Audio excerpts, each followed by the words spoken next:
What is blockchain? Let's jump into that. What is blockchain? And could you tell us, please? Uh, Basically, blockchain. It's actually a technology that solve a certain problem. Uh, Specifically, it's used for business purposes. Um, it solved the problem like yung the currency. Kasi internationally, kung magkakaroon ka ng business with different currencies, with different um, countries, each government will impose tax. So, napaka-laking cost nun. So, here comes blockchain. So, why not we create a currency to which every both parties will agree with that currency. So that's what we call cryptocurrency. So that's somehow blockchain is. So there's no need for mediator. Both of the parties will do the business na walang walang government intervention, which will save them a lot of money actually. Where there's many fees, but it's so minimal.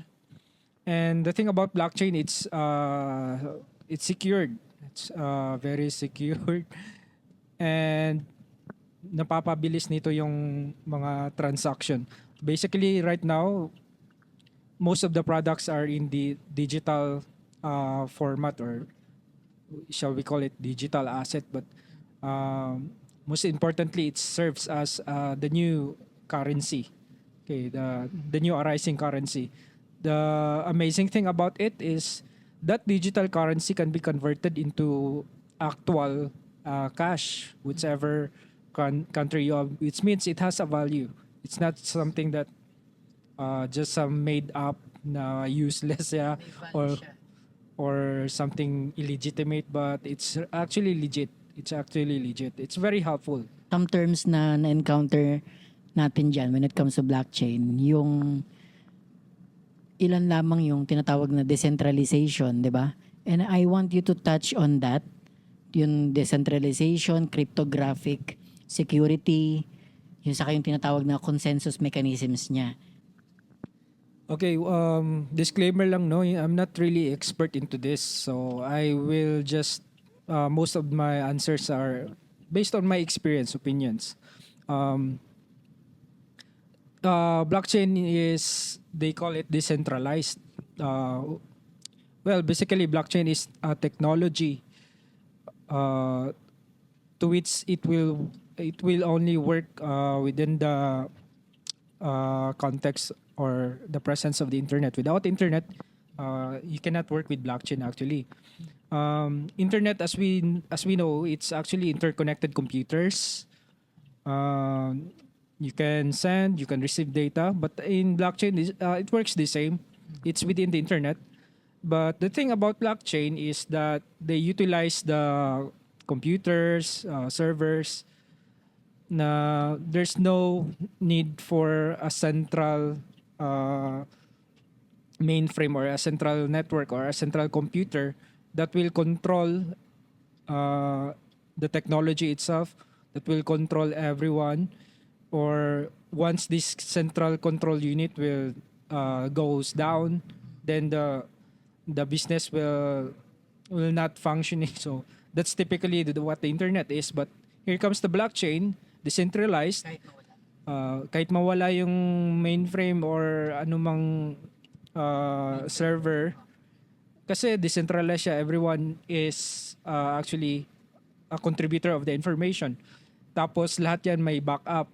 So lahat ng naka-connect sa network, naka-backup yan lahat. So it means na kung ano yung naka-imprint dyan sa blockchain na yan, di na yan siya mabubura, di na yan siya mawawala. And it will reflect to each of the computers, each of the devices. That makes the blockchain interesting. It's decentralized. When we say cryptographic, from the word itself, crypt, it means a series of code that we cannot understand or some individual cannot understand, but yet it's intended to a specific receiver. Cryptographic security, sir. What does it mean? Yeah, cryptographic security. So kagaya ng password to which ikaw lang yung nakakaalam, naka-encrypt yan siya, kumbaga naka-code. Okay, kailangan mo siyang i-decode para maintindihan yung code. So yeah, for security reasons, lahat ng transaction naka-encrypt to which ang makaka-receive or somehow makaka-receive ng specific information, yun lang yung nakakatanggap. Yeah, basically for security reason. That's everything naman dapat naka-secured. Every transaction, even sa internet. At some point lang sa internet is nako-compromise pag may nakatap. Sa consensus, when you say consensus is an agreement, which means every transaction or every activity na nangyayari sa blockchain, lahat ng involved, lahat ng devices actually they have the copy of that particular activities na naka-imprint naman sa blockchain. So which means hindi mo siya madadaya. Yeah, everyone has no choice but to agree. That's consensus. When say consensus, it's agreement. I've been thinking of ways to explain it to younger people, younger than us, at the same time to older people. And I thought of a notebook. Hello everyone, welcome to Sella Time with Eric. Thank you for tuning in. A notebook or a ledger is something they used in the past, yung mga matatanda nating kakilala, and something that is being used by the younger ones. Halimbawa po sa loob ng isang classroom, may isang notebook na hindi lamang teacher nagmamayari o hindi lamang yung leader ng classroom yung nagmamayari.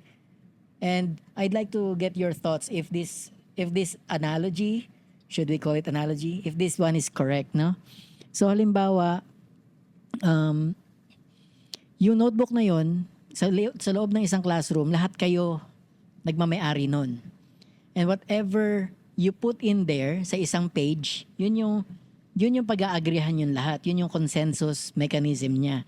So, secure din siya kasi hindi mo pwedeng dayain yung nakalagay doon, no? Like hindi pa pwede na mabura kasi nga lahat kayo dapat agreeing on that thing. Ano man yung nakalagay, let's say you put there an event, Valentine's Day or Foundation Day ng school ninyo, lahat kayo nag-agree na nandoon yun. Or may utang sa'yo yung classmate mo, nilagay mo doon, and then everyone agrees. No? Ngayon, yung isang page na yon, pag puno na yon, lilipat na kayo sa susunod na page. And yung pages is what we call, yung kabuuan is what we call blockchain kasi nga it's bound, may binding yung isang notebook, no? And then, hindi mo pwedeng na lang basa-basa ka na mag-edit doon ng information unless ay agree ang lahat. And then, wala siyang centralized power. Hindi pwedeng si teacher lang yung may power. Yung power niya distributed. And I think that's one thing na may explain natin yung word na decentralization. Kasi from the root word center, pag inad natin yung nangawit na si Sir Demarch. Pag inad natin yung it means going away from. No? So going away from the center, kaya siya decentralization. At maybe yun din yung mga reason kung ba't nagagalit yung government nagkaroon ng issues ba dyan sa crypto. Kasi because they touch on something regulated. And they want to regulate it. However, it's decentralized. No one can just regulate it. Am I making sense, sir? Yeah, it makes sense naman talaga. Yun yung dinidefine ng blockchain, yung ang dami pang mga stations or avenue na para ma-complete pa yung transactions. So mga intermediaries. So ang dami pang mga pasikot-sikot, but blockchain, it's like direct. Kung kung ano yung business mo sa kabila, it's like direct na yung business processes ninyo, transaction, wala nang sino mang mag-mediator. Though may fees naman siya, but it's so minimal, unlike with the actual talaga. How do you see blockchain technology influencing our daily lives and various industries in the near future? There's an instance, isang tao na may sakit yung anak niya, tapos hindi siya makatransact kasi yung government, ang dami pang mga pasikot-sikot, mga tax na ganyan. Sobrang galit niya. And here comes crypto. Yung processes niya mas napabilis. Even though wala siyang pake kung magalit mo yung government, but the thing is, somehow na-solve yung problem niya through that blockchain. So galit na galit siya sa government.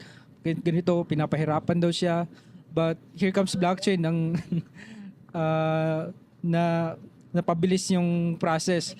Naging convenient dahil doon kumbaga napakalik ng utang na loob niya sa blockchain at he's advocating it to use it. And right now it's really part of business now.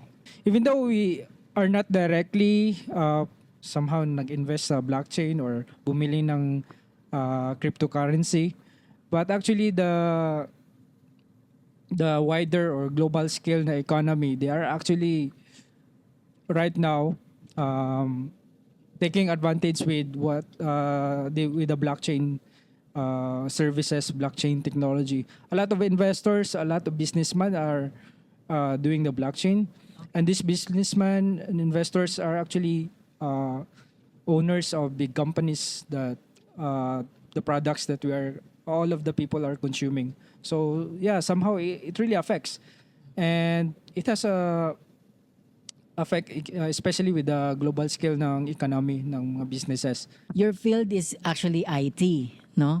Doon ka graduate, and so we appreciate na mag-yes ka nga sa interview ngayon. And one thing that I saw sa online is your hobby. You have a hobby of doing painting. Tapos ito nga yung ilan sa mga painting mo. Yan, no, di ba? And then may caption doon na feature ka sa isang Facebook group. May caption doon that you are a realist, no? First of all, napakaganda ng painting mo, sir. Talaga nga naman na na-appreciate ko 'yon. Lalo na yung Jesus na may hawak na lamp, no? Can you tell me more about the inspiration behind that? For more episodes, please follow this podcast, Salatime with Eric. Jesus holding a ship. Sa pagpipainting or drawing or art, I've been doing it since I was a kid. So yeah, I believe God has given me that gift. I don't know, for some reason I keep drawing myself into painting, drawing, or something related sa art, sketches. It's a gift from God that I'm actually enjoying it. Realism. Basically, it's about kung ano yung nakikita ko in the actual, in reality. So, or stories. So, ginagawan ko ng drawing or painting. So, doon ako nagba-base sa nature. So, we can actually see inspiration in the world around us. Even yung mga inspiring na stories, you can create an art out of it. Ano ba? Fix muna natin yan. So, nalaglag po yung camera niya. Ayan. Ayos na. It's alright. So yung the story behind it, it's a picture that tells a lot of story. So Jesus as our savior, as our God, as our protector, as our provider, comforter. And yung sheep, sumisimbolo siya sa tayo, yung nagtiwala sa kanya. We are vulnerable, we are weak, but He is the one who carried us.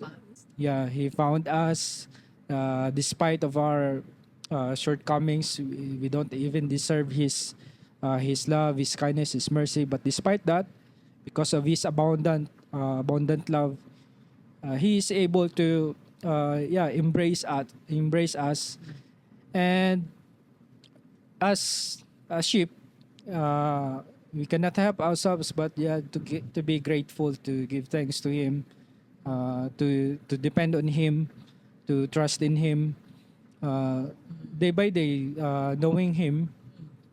And the more that we are able to see His goodness, how good He is, it resonates beauty, it resonates blessings, manifest good things to us. And at times na hindi naman talaga lahat magaan, or at times there's crisis, problems. But despite of that, He gives us this kind of peace that no one could give, but He is only one. I saw this painting also. You painted Zoe. How are you being a father right now? And then maybe specific ko na lang yung tanong. Or describe mo na lang yung typical day mo with Zoe. What can you say about her? Just wanted to make somehow a remembrance or a picture of her. For me, she's a miracle from God, because the way I ponder it from the past, how would come this little girl who exists right now in front in this reality. I don't know where she was that time. So yeah, I ponder, this one is certainly a work from God. Meron bang ginawa si Zoe na medyo nag-give sa'yo ng laughter? Recently, let's say last month or last year, meron bang nakakatawang ginawa si Zoe na natawa ka? Yeah, ang dami. Ang dami. The Zoe brings us joy, Zendrix brings us joy sa family. And they're indeed a blessing. Si Zoe, napakalambing na bata. Actually, though minsan naman talaga pag medyo mainis yun siya, magalit, ayun, mag-grumpy, so it's normal. Minsan pag may tasa na or yung baso ng tubig ma-spoil, agad siya manghingi ng sorry, ganyan. Tapos sasayaw-sayaw siya.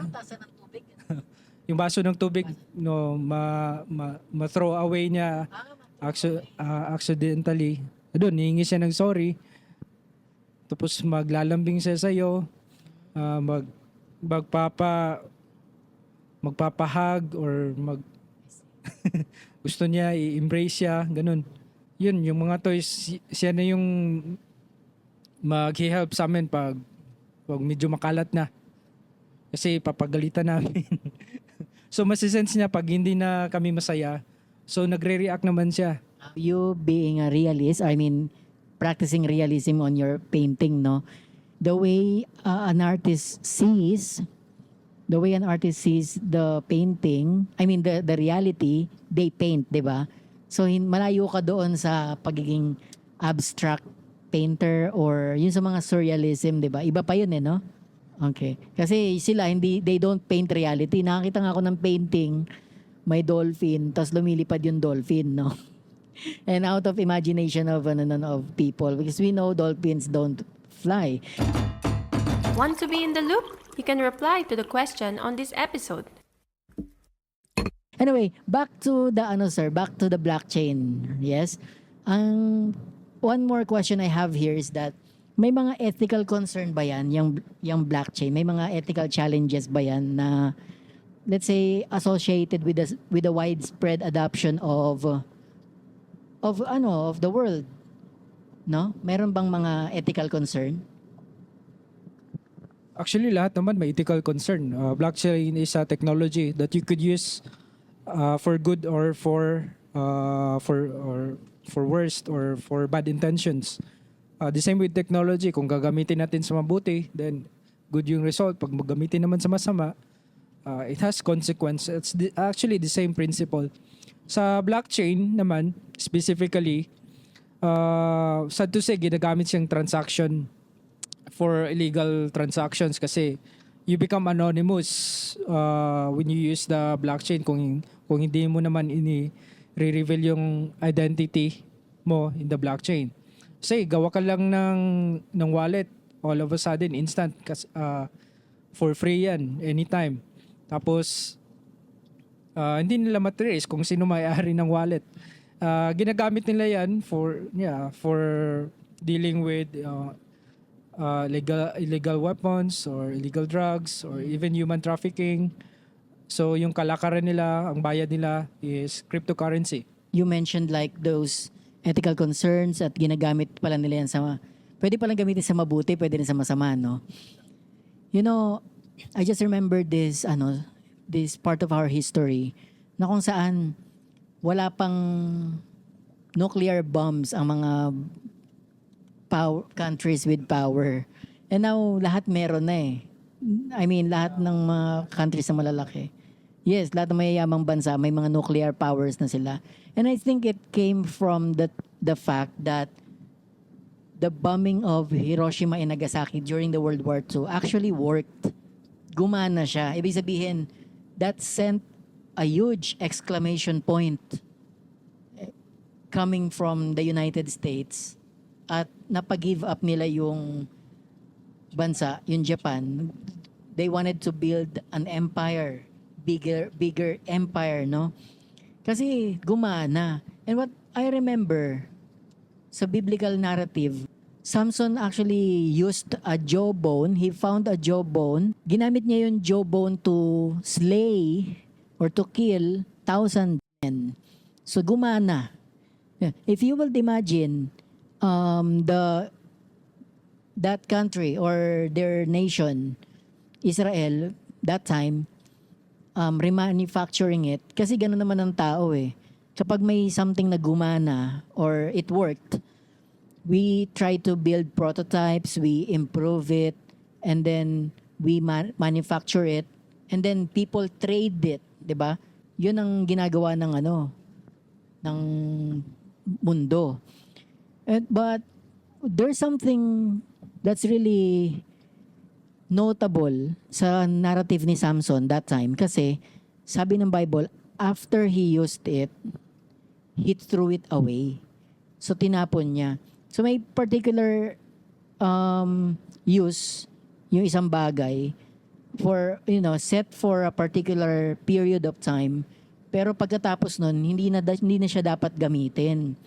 And now, here we are, people, as we advance in technology, kung mabuti talaga yung nasa puso mo, magre-reflect din siya sa mga action mo and you will use these things for good, no? But I think at some point, going back to the Bible, nasulat maraming years na ago, until now it's still relevant eh. Once you used it, it worked for that particular purpose and period of time. We need to be like Samson. We need to learn how to throw it away. Kasi hindi na natin kailangan. Di ba? And that's just my thoughts on this blockchain. People are using it pero na-mention nga natin ngayon, may mga ethical concern siya. No, sir? And now, one more question before, kasi ang dami ko, nangawit ka na for sure so magtatanong na ako. Okay, how might blockchain technology intersect with our Christian values and teachings? Meron ba mga potential conflicts? Para naman akong expert nito. Actually, hindi naman talaga ako expert. Blockchain is basically a technology. The same thing with internet, the same thing with smartphones. Napapabilis yung mga activities natin, napapagaan yung buhay natin. The same with the blockchain actually. The thing about blockchain is kumbaga it's an evolution of internet. It helps the Christianity kung magkakaroon ka ng mga transactions across the internet para maging secure whatever your transaction is. It's for the ministry purposes, then it's good. So it helps actually. If you use it for activities na hindi naman honoring or God glorifying, then defeats the purpose. Using the technology as in an abusive na method or way.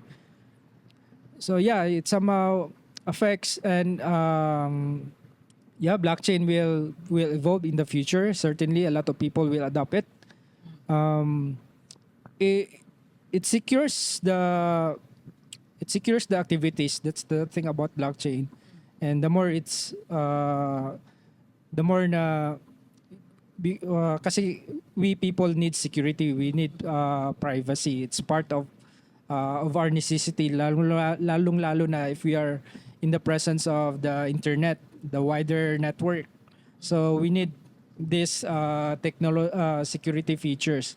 And yeah, we are not far from it. Eventually, most of the people will adopt the blockchain, or it might be in another form from the blockchain or whatever technology it will evolve in the future. May mga nagsasabi kasi na it might be related to end times, no? And we want to touch on that, blockchain and end times. And we want to somehow give our thoughts kasi we cannot actually give a very particular answer when it comes to the prophecy, kung ito nga ba talaga ay related or hindi. In fact, marami ng tao kasi gumawa niyan, sir, noon. No? Like, hindi nga lang sa blockchain, kahit nga yung COVID eh. Yung COVID daw, related daw sa end times. Malapit na raw si Lord bumaba. Ayun, tapos na yung COVID. In the year 1990s, yung malapit na yung matapos yung century ba yun, sir? Or millennium? Millennium is 1,000 years, no? Century is 100 years, no? Malapit na matapos yung 1,000 years na mag-open na ng bagong ano. Ang daming naglabasang doom and gloom thoughts, prophecies, and all these mga tao na nagsasabi nga na malapit na nga raw bumaba si Lord. Well, it's not the first time naman na may mga ganyan. During the 1800s, no? More than 100 years ago, meron din, no, these people, probably you heard about this or not, but let me just say, nung 1800s, there's this certain William Miller, sir, na nagsabi na bababa na si Lord. At hindi lang siya nagsabing bababa na si Lord, nagsabi pa siya ng exact date. And the exact date is October 22, 1844, I believe. No? Based yun dun sa interpretation niya ng Daniel. Yun ang sinabi niya. After that, October 22, 1844 came, just like the day before yesterday. It passed, hindi bumaba si Lord. So, after that, sir, meron nangyari. This certain man named, I think Edson. Sabi niya, tama daw si Miller sa date ng pagdating ng Panginoon. Pero, mali daw yung location. So, dun daw kasi yun, bumalik daw si Lord sa heavenly, here came Edson like trying to save maybe the reputation of the man. But, anyway, followed by that comment by Edson, ito na nga yung pag-start ng movement nila James and Ellen White. Oh, by the way, Eric also has a YouTube channel. Please subscribe to Eric J. Medina. Now, I'm telling this because we cannot give dates. We cannot be so specific. Etong blockchain, it could be a sign or it could not be a sign. But regardless kung ano man, ang response sana nating mga may faith is that we're not scared. We're not scared on His coming. Maaaring matakot yung mga walang faith. 'Di ba? And that might send them to believing in Him. Pero ganun kasi yung dalawang klase ng tao, two groups of people na nakikita ko, sir. And these two groups ay mga believers ito. Naniniwala sila kay Lord. One is they are excited they do something, they participate in the second coming actually by propagating or advancing the advancement of the gospel of God. Pero yung isang group, they are scared and then they just want to hide. Some people speculate that the advancement of technology, including itong blockchain nga, ay may be related sa end times, sa end time prophecies, di ba? May be related. Tingin mo ba related? What's your thoughts about this? Yeah, part of the prophecy is the coming of the Antichrist, right? In that particular era to its society, one currency na yon. There's no need for cash, and without this what we call mark of the beast, you're not allowed to make transactions. You cannot allowed to buy or sell anything. That includes basic necessity natin, yung food. So as we see it with You cannot buy. You cannot buy, no? you cannot buy, you cannot sell. Now, as we see that in blockchain is very capable of a system that there's no need for cash, and there's no the currency can be one currency. It's capable of having this feature of just one currency. Yes, it might, or we're getting that very soon. And one of the prophecy that's very, perhaps, kumbaga, pag nangyari tong prophecy na to, it's very near. The coming of the Lord is very near. One of these prophecy is yung pagkompleto ng pagbuild ng temple ng Israel in Jerusalem mismo. The very temple that King Solomon built thousands of years ago, that temple, when that temple it's being built, because actually right now I think they are in the business of building it, planning of building it, the same temple in Jerusalem in the past years ago. Once na mabuilt yan, makompleto yan, and right now, the way we see it right now, the conflict, religious conflict with Islam and Christianity, right now it's so impossible. Paano yan mangyayari right now? In the center of Jerusalem is the dome of the rock, to which it's dominated by the Islam. So pag magkaroon ka ng something relic or related to Christianity or even Judaism, magkakaroon na ng friction, magkakaroon ng giyera. So that itself, kung ma-complete na, ma-fulfill yung that prophecy, certainly it will be fulfilled. It's not works of man. It should be a work of God Himself. Kasi pagkatapos niyan, ng temple na yan, ayun, years after that, the Antichrist will intervene. Okay, sir. Igigilid lang tayo ng konti kasi may construction dun eh. Hello everyone! Welcome to Sela Time with Eric. Thank you for tuning in. Napakaganda ng thoughts mo, sir, regarding it. And halimbawa lang, tama yung sign na yun, no? That those are all biblical. And I think what I like about this conversation is that we don't have new revelation. I think wala nang magre-reveal sa iyo si Lord na bago. Wala siyang i-reveal sa akin na bago, no? Except when we have the fresh understanding of the revelation already revealed in the Bible. We cannot just say things out or beyond what's already written, or touch on something which is the Bible is silent about. And that's what we're trying to say right now. Pero halimbawa man, no, na bumalik na si Lord, let's just say, now, we're glad, di ba? This car will just continue to move forward maybe. Tapos mawala na tayo. Pero the fact that our listeners or viewers can still watch this right now, that apparently didn't happen. So that's all we know. But we want to say that mahal tayo lahat ni Lord. Ang kanyang kaligtasan ay by faith, 'di ba? By grace through our faith, no? And that's all we can say about it. Anyway, looking ahead, Mr. Demarch, no, Bro Demarch, looking ahead, how do you think blockchain technology will evolve? And what impact do you foresee na meron ito sa society natin?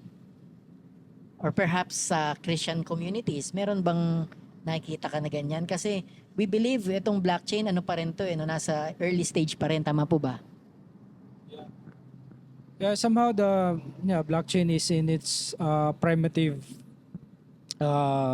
states, but a lot of people are really active right now. So it is evolving very fast, very rapidly. The next, I don't know, 5 years or 10 years, it will become normal. Using the blockchain will become it will be normalized the few years in the future. So paano siya nag-i-impact or it will evolve? It's another somehow era ng technology to which the technology actually brings the making the globe smaller. What I mean is, what I mean is by the use of technology, we're able to communicate with other people regardless the geographical location. It's like you're communicating just in front of you, but the geographical location it's far away.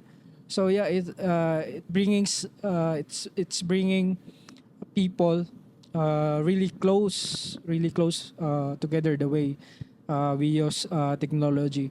And blockchain is it evolves the technology in a way much it will become much faster, efficient, somehow cheaper in the future. So and yeah, that's the fulfilling of the prophecy na makarinig ng good news lahat ng ethnicity. It will certainly come true because of the technology. So we can also say that blockchain can help unfold the end times prophecies, just like you mentioned famine, kasi hindi sila makakabili pag wala sila nitong particular coin na to, no, something like that. And then one world government na mention mo nga, we're now getting smaller kasi yung one world government na yan, it's like governed by one set of government na may one set of currency, 'di ba? And it makes sense pagdating sa sa biblical narrative, no? And that's all what we can say about it. No, not beyond. Until now, we don't know. No, what we can say, what we can give, what I can give is only thoughts about it. Pero yun, hanggang doon lang. Walang fresh revelation po sa akin. Hello everyone, welcome to Sella Time with Eric. Thank you for tuning in. Sino ba ang pasimuno ng blockchain? Who started blockchain technology? It started with what we call Bitcoin. Yun yung pasimuno ng lahat, yung pakanan nito. Ba't nagkaroon tayo ng blockchain? So it was invented allegedly by person or group of people named Satoshi Nakamoto. So wait. You mentioned it could be a person or a group of people? Yeah, because it's until now it's anonymous. They cannot definitely tell if it's one person or a group of people because they didn't reveal themselves. No one knows their real identity or his real identity. So the name lang na alias na binigay is Satoshi Nakamoto. It sounds like a Dragon Ball Z character. Yeah, it sounds like a Japanese name. Yeah. Maybe he's Japanese, ano? Is he? Yeah, but based under investigation,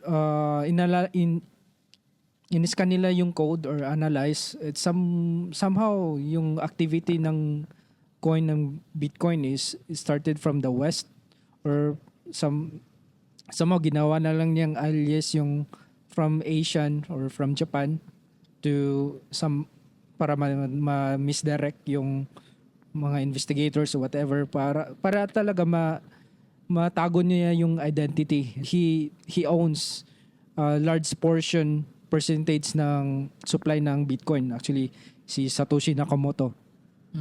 Okay. Satoshi Nakamoto. Siya po yung nagpasimuno niyan, no? Yeah, siya ang founder at developer ng Bitcoin. The reason why we're having blockchain today. So, sir, pag-usapan naman natin, siguro last question ko na ito. Your OFW life, no? Your family is here, and how do you find Thailand so far? Ano masasabi mo sa Thailand? Thailand is a pretty good place. The way I see it, it's very Asian. A very developed country. The people here are very welcoming. Most are kind, generous. The people generally, might be not all, but yeah, the way I observe it.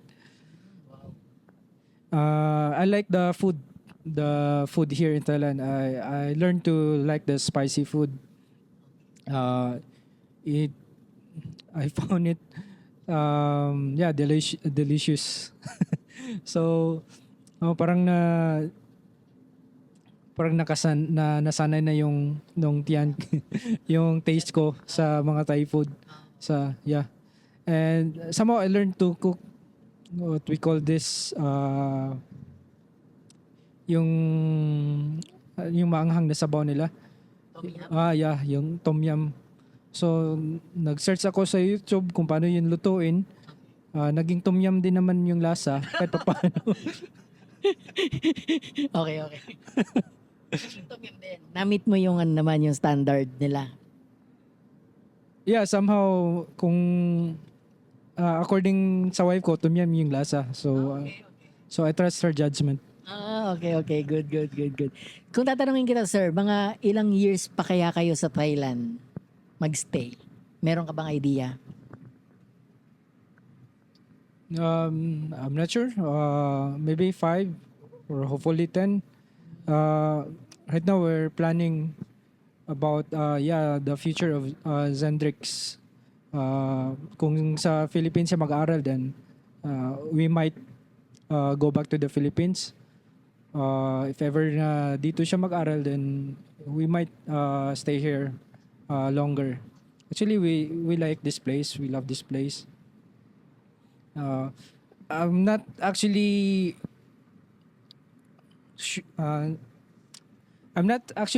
seeing myself na naka-mix or na-embrace yung culture ng Thailand, because right now I don't even understood the language. I cannot even speak the basic of Thai language. It feels like Philippines, actually, to be honest, because of the Filipino community here, the people that we use, we connect, we socialize most of the time, Filipino. So it's like still Philippines. Not totally Thai, but it's a Philippines in a Thai location. Yun yung nafe-feel ko actually. Nung dumating ako sa Thailand, kala ng marami Thai ako eh. At until now, I get that a lot. No? I thought you're Thai. Malapit ko nang sabihin, I thought you're Filipino. So, they will never know na Filipino ka unless you open your mouth. Diba? Or you say something. At makikita nila, hindi ito Thai. So, yun ang experience ko. Ako, ang mamimiss ko siguro dito nga, tulad na nabanggit mo, sir, yung pagkain, Kasi you will stay here for for a lot of years pa if God is willing. Ako naman, I'm leaving in a few weeks, 'di ba? And that's what I'm going to miss in Thailand, no, yung food. And yes, you mentioned about the people. The people in general, they're sweet. They are so, tawag dito, yung mabait na considerate ba? They are considerate and meron lang ding, syempre hindi lang naman laging positive. Medyo hindi lang talaga sila straightforward. Pagdating sa mga bagay-bagay, they tend to beat the bush before they make their point, no? Or by making their point, they beat the bush around it. So minsan pakiramdaman kayo, 'di ba? Ganyan yung mga natutunan ko dito. As for the language, parehas pa rin tayo, sir. Hindi naman din ako pa nakaka-create ng complete sentence. Pero yung pagbibili sa market, I think you must learn it. You must learn how to ask how much, things like, yeah, taulay, or yung mga ganon, yung mga numbers, yan. Para hindi ka lang sige bigay ng 100, 1,000, tapos bayaan mo ng suklian. Dati ganon ako eh. So, tatanong ako, taulay ka? Pag binanggit niya, hindi ko naman alam kung magkano. So, hayaan ko na lang. Sige, bigay mo yan. Tapos, suklian mo na lang ako. So, yun na yung technique ko dati. For more episodes, please follow this podcast, Salatime with Eric. And this podcast is made also because I want to have memory in Thailand. So, yun. So, that's what I'm grateful for.